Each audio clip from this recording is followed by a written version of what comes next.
Assalamualaikum warahmatullahi wabarakatuh. Selamat pagi. Selamat bergabung kepada siswa dan siswi SMA Martia Bakti tahun pelajaran 2020-2021. Perkenalkan, nama saya Tino Widiantoro, guru mata pelajaran Bahasa Indonesia kelas 10. Pada kesempatan kali ini kita akan belajar melalui media online atau pembelajaran jarak jauh, di mana kalian akan belajar dari rumah dan saya mengajar di sekolah. Di pertemuan pertama ini kita akan membahas mengenai materi teks laporan hasil observasi. Yuk langsung kita lihat pembelajaran hari ini mengenai teks laporan hasil observasi. Baik, Assalamualaikum warahmatullahi wabarakatuh. Kembali lagi bersama saya Tino Widiantoro, guru Bahasa Indonesia kelas 10, baik itu IPA maupun IPS. Sebelum pembelajaran ini kita mulai, alangkah baiknya kita membaca basmalah bersama-sama. Bismillahirrahmanirrahim. Oke, di pertemuan pertama ini kita akan mempelajari materi yang bernama teks laporan hasil observasi.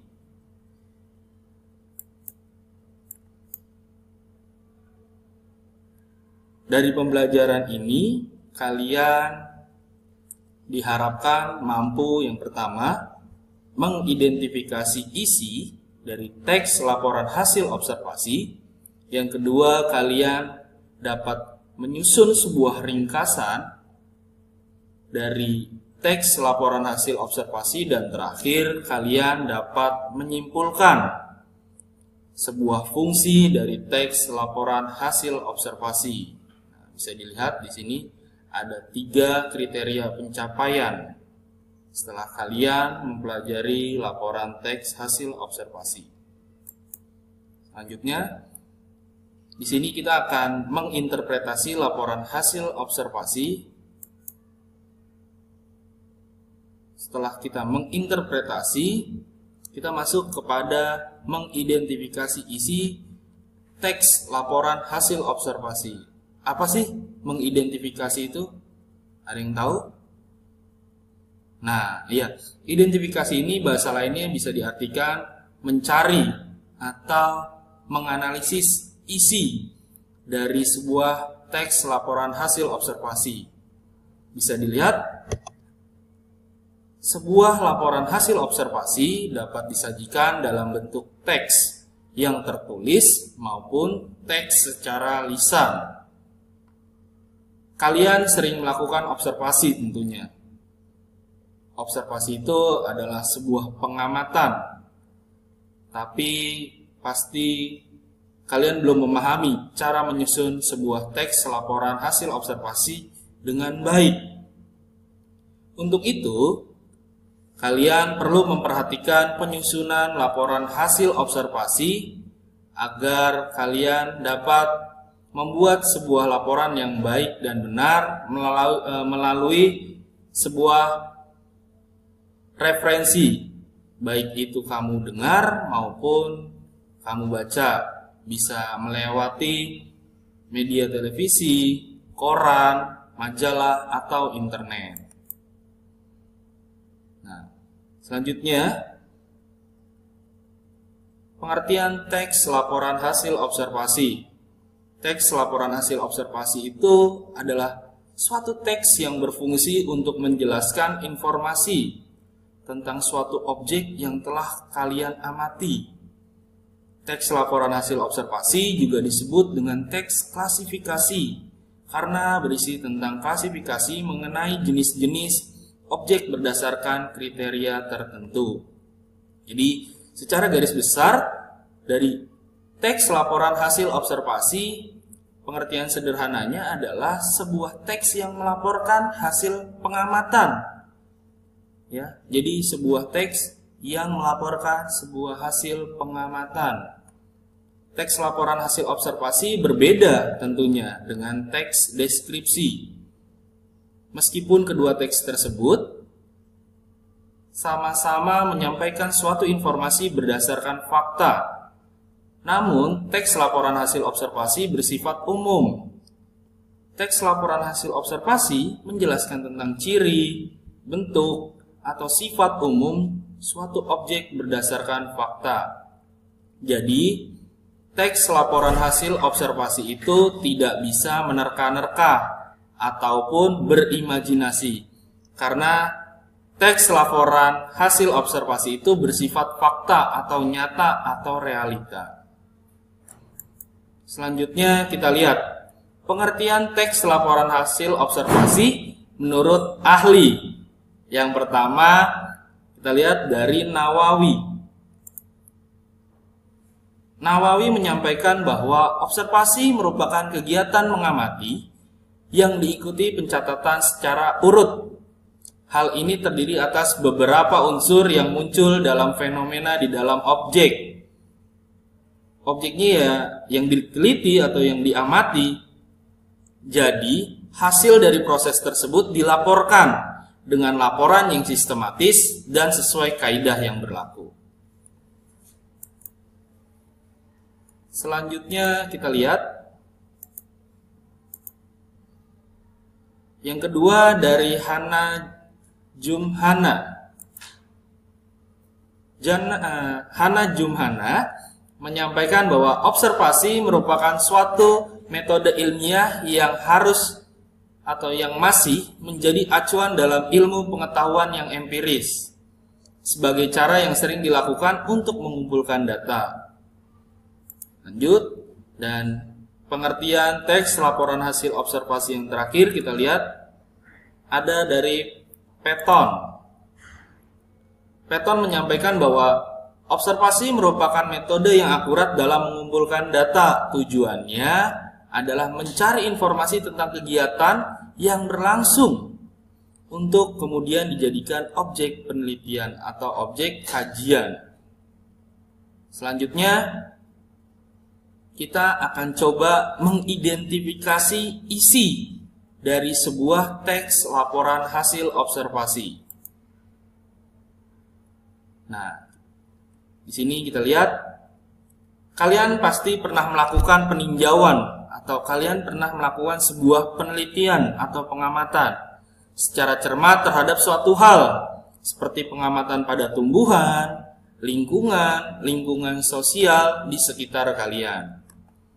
Agar bisa memperoleh manfaat dari kegiatan peninjauan ini, maka hasilnya dituangkan dalam bentuk laporan yang disebut teks laporan hasil observasi. Teks laporan hasil observasi merupakan teks yang membahas suatu hal, fenomena alam, peristiwa budaya, maupun kondisi sosial secara umum. Pada umumnya, teks ini banyak digunakan dalam buku-buku teks seperti ensiklopedia dan majalah-majalah sains. Lanjut, kita masuk kepada menyusun ringkasan isi teks laporan hasil observasi. Sebuah ringkasan pada dasarnya merupakan rangkaian pokok-pokok pikiran yang dirangkai menjadi satu kesatuan atau satu dengan tetap memperhatikan urutan isi demi bagian dan sudut pandang pendapat, atau bisa diartikan teks laporan hasil observasi ini sudut pandang pengarang tetap diperhatikan dan dipertahankan. Untuk menyusun sebuah ringkasan, hal pertama yang harus kalian lakukan adalah membaca pemahaman isi teks, kemudian menemukan pokok-pokok isi informasi di dalamnya. Nah, pokok-pokok informasi dalam sebuah teks laporan hasil observasi itu apa saja? Nah, di sini pokok-pokok isi pada sebuah teks dapat ditemukan dengan menemukan kalimat utamanya. Kita lihat pengertiannya. Kalimat utama adalah kalimat yang di dalamnya memiliki pokok pikiran atau gagasan utama yang menjadi dasar pengembangan pada sebuah paragraf. Gagasan utama biasanya bersifat secara umum dan dapat melingkupi semua isi yang ada dalam sebuah paragraf. Teks atau bacaan terdiri dari beberapa paragraf. Paragraf yang baik memiliki beberapa syarat. Syarat tersebut berisi hanya satu ide pokok atau gagasan utama. Dan gagasan utama ada di kalimat utama. Gagasan utama dalam sebuah paragraf dijelaskan oleh pikiran penjelas yang terdapat dalam kalimat penjelas. Kalimat penjelas tersebut dapat berupa alasan, bukti, keterangan, atau sebagainya. Dengan demikian, seluruh paragraf merupakan satu kesatuan utuh dari gagasan utama yang dikembangkan.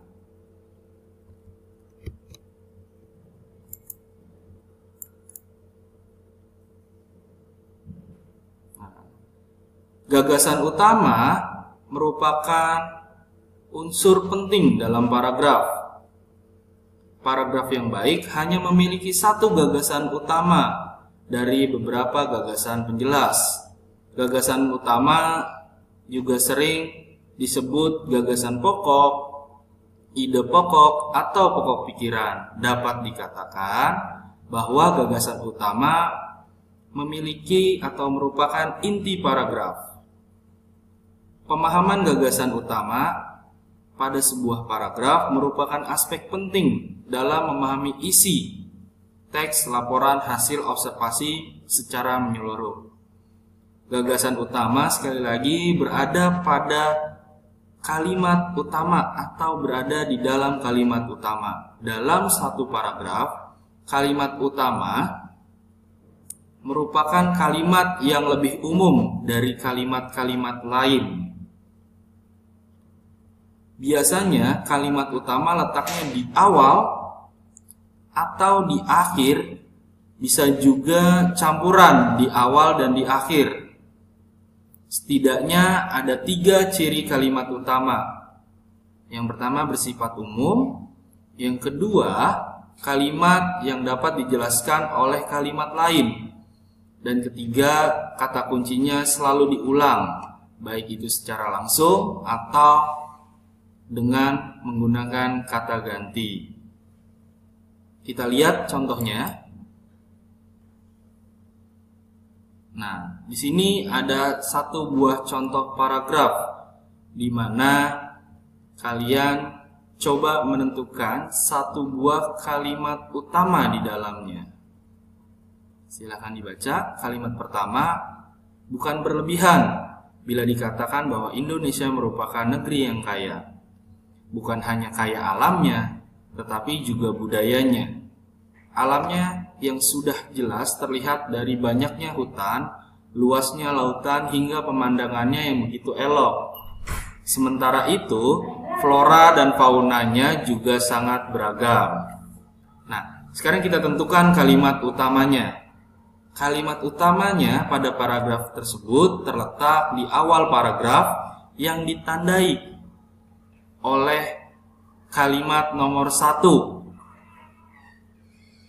dan kalimat penjelasnya ada di nomor 2, 3, dan 4. Kenapa kalimat nomor 1 dikatakan atau diartikan sebagai kalimat utama? Karena kalimat tersebut merupakan kalimat yang bersifat umum dan dapat dijelaskan oleh kalimat tadi 2, 3, dan 4. Di sini di kalimat pertama menjelaskan bahwa Indonesia merupakan negeri yang kaya. Adapun simpulan dapat diketahui berdasarkan letak gagasan pokok untuk memudahkan pencariannya. Kita bisa mencari ide pokok di tiap-tiap paragraf. Selanjutnya rangkaian ide pokok dirangkai. Ide pokok dirangkai menjadi satu kalimat sehingga menjadi sebuah kalimat utama. Dan terakhir, sebelum kita tutup pembelajaran hari ini, bagaimana cara menentukan gagasan utama pada sebuah artikel? Nah, kesimpulannya, ada dua cara untuk menentukan gagasan utama pada sebuah artikel, yakni cara pertama yaitu kita temukan terlebih dahulu pokok pikiran atau ide utama di tiap-tiap paragraf. Kemudian kalian merangkum menjadi satu, lalu menjadi sebuah kesimpulan. Jadi kalian rangkum kalimat utama dalam sebuah paragraf, kemudian disimpulkan menjadi sebuah gagasan pokok. Cara kedua yaitu kalian membaca dan memahami semua paragraf dengan cermat, lalu membuat sebuah kesimpulan atau ringkasan di bagian akhirnya. Nah, cara kedua ini biasanya kita lebih sukai karena tidak butuh waktu yang lama ya untuk meringkas atau merangkum. Terlebih kita sudah terbiasa membaca artikel atau membaca teks. Akan tetapi untuk bisa lebih akurat, hendaknya kita menggunakan cara yang pertama, namun memakan waktu yang lebih lama. Baik, sekian pembelajaran hari ini. Semoga bermanfaat dan berkah. Wabillahi taufiq wal hidayah. Assalamualaikum warahmatullahi wabarakatuh. Jadi seperti itu pembelajaran teks laporan hasil observasi, di mana kalian belajar mengenai pengertian dari para ahli dan juga pengertian secara umum tentang teks laporan hasil observasi. Untuk lebih lanjutnya, saksikan terus di channel Martia Bakti yang membahas mengenai semua mata pelajaran yang ada di sekolah, baik itu secara online maupun secara offline. Wassalamualaikum warahmatullahi wabarakatuh.